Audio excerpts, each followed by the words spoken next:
Hi everybody, welcome back to Bible in a Year. My name is Natalie and today we are on day 331. Welcome to the channel. I am so happy that you're here today. You may notice a little bit in the background that things are a little different.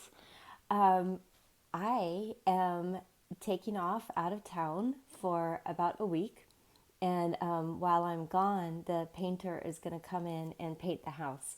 So Fred is at boarding. Our apartment is empty. It reminds me of the day we moved in 26 years ago. It's very strange.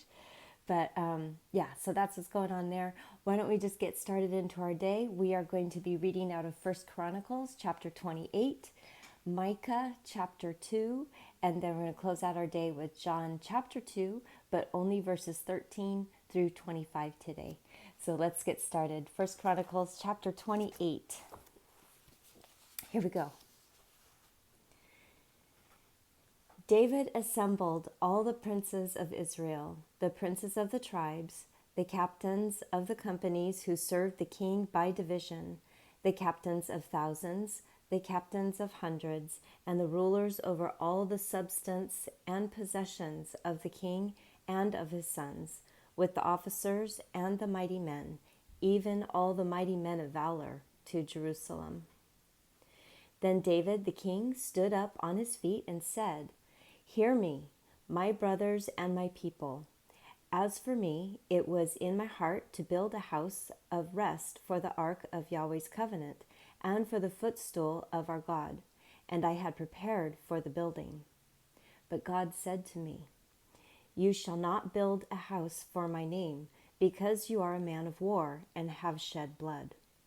However, Yahweh, the God of Israel, chose me out of all the house of my father to be king over Israel forever.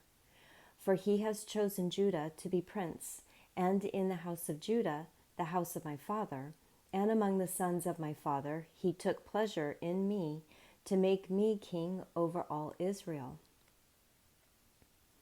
Of all my sons, for Yahweh has given me many sons, he has chosen Solomon, my son, to sit on the throne of Yahweh's kingdom over Israel.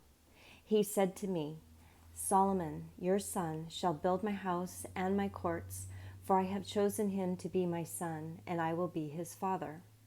I will establish his kingdom forever if he continues to do my commandments and my ordinances as it is today.'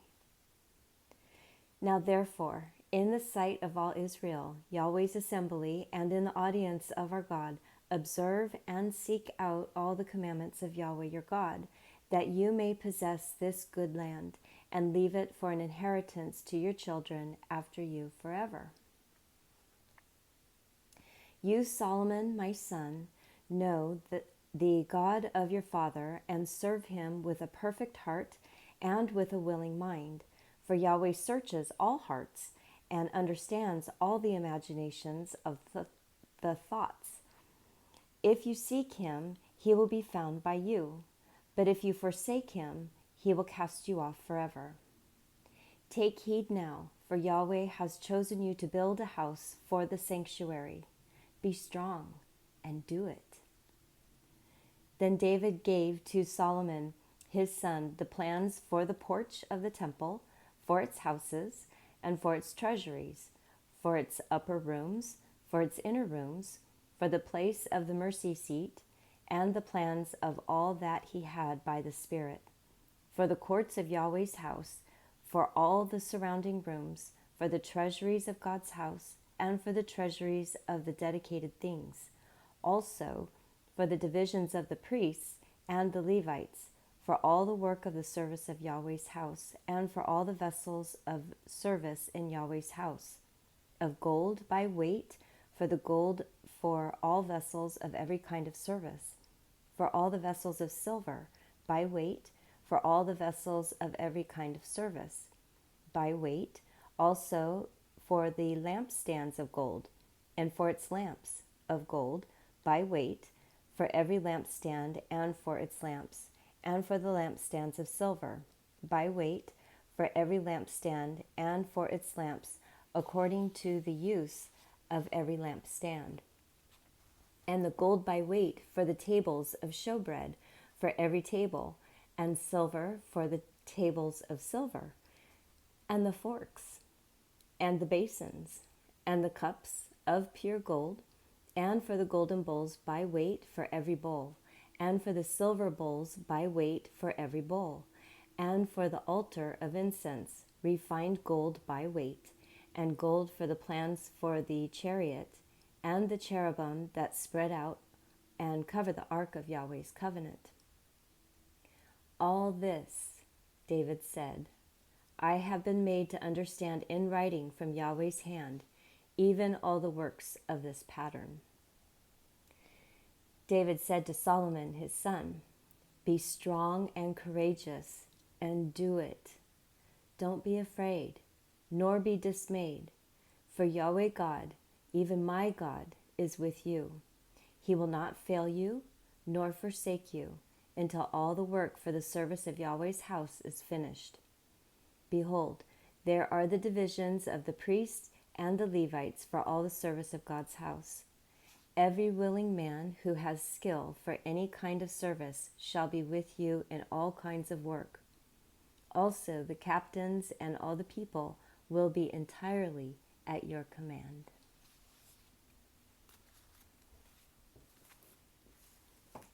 Can you imagine just like sitting on the sidelines and hearing David talk to his son Solomon and saying, okay, all right, so this is everything that God said. I wrote it all out. This is what you're supposed to do.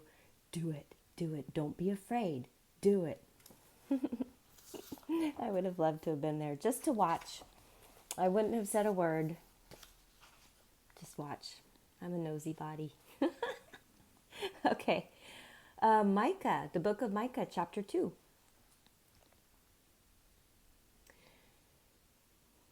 Woe to those who devise iniquity and work evil on their beds. When the morning is light, they practice it, because it is in the power of their hand. They covet fields and seize them, and houses, then take them away.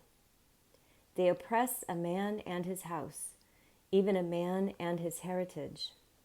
And therefore Yahweh says, behold, I am planning against these people a disaster from which you will not remove your necks, neither will you walk haughtily, for it is an evil time.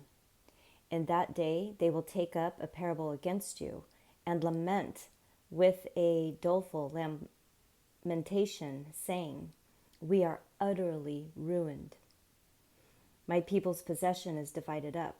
Indeed, he takes it from me and assigns our fields to traders. Therefore, you will have no one who divides the land by lot in Yahweh's assembly.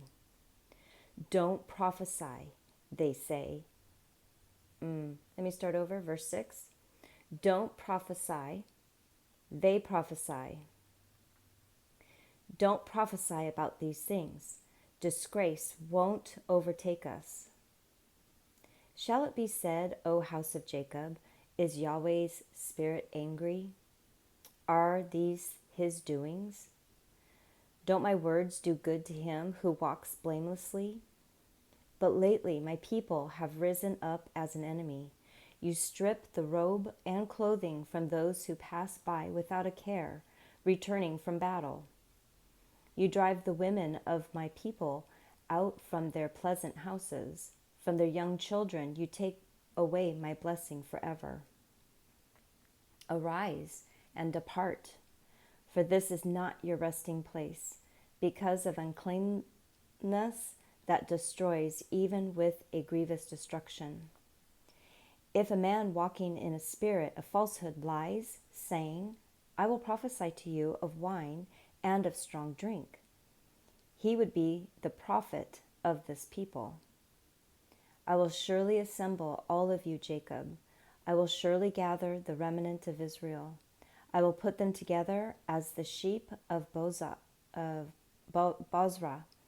as a flock in the middle of their pasture.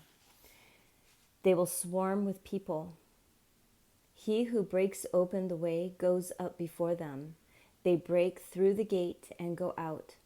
Their king passes on before them. with Yahweh at their head.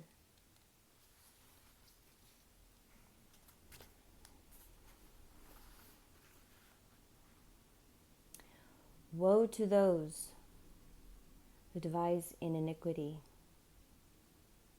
and work evil on their beds, because it is in the power of their hand. All right, John chapter 2, verses 13 through 25.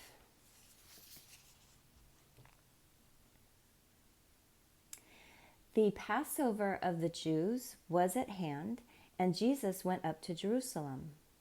He found in the temple those who sold oxen, sheep, and doves, and the changers of money sitting. He made a whip of cords and drove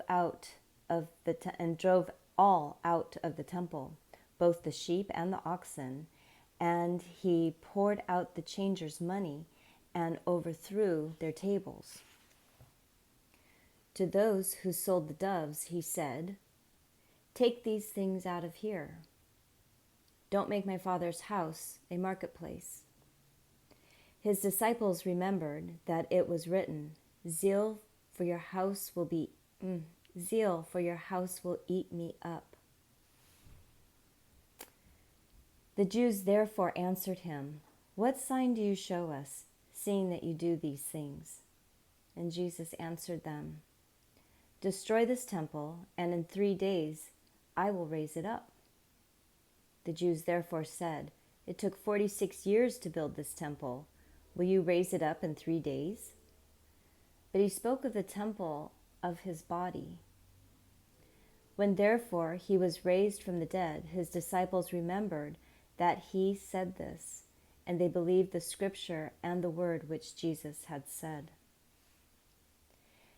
Now when he was in Jerusalem at the Passover during the feast, many believed in his name, observing his signs which he did. But Jesus didn't entrust himself to them, because he knew everyone, and because he didn't need for anyone to testify concerning man, for he himself knew what was in man.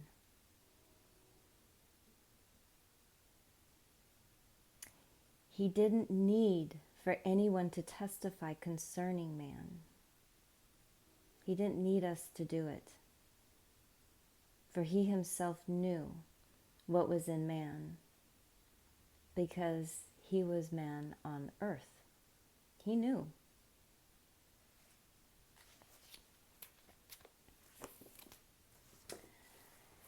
I love the book of John. Please continue to come back at it, if anything, just to hear the words of John. Very powerful, very easy to read. So anyways, thank you for joining me today on day 331. Please come on back for day 332. We're going to have a couple more days probably with this background. I'm going to be leaving soon, and after a couple days of this, I think you might have a couple days of joining me in Minnesota. Oh, I cannot wait. I'm so excited. And I will tell you about the journey that my son made to get to Minnesota. And I can't wait to get there. My words are all blah, blah, blah. So I'll wait for that explanation until tomorrow, the next day. Come on back for tomorrow, which will be day 332. Have the most wonderful day today, and I will see you tomorrow. Bye.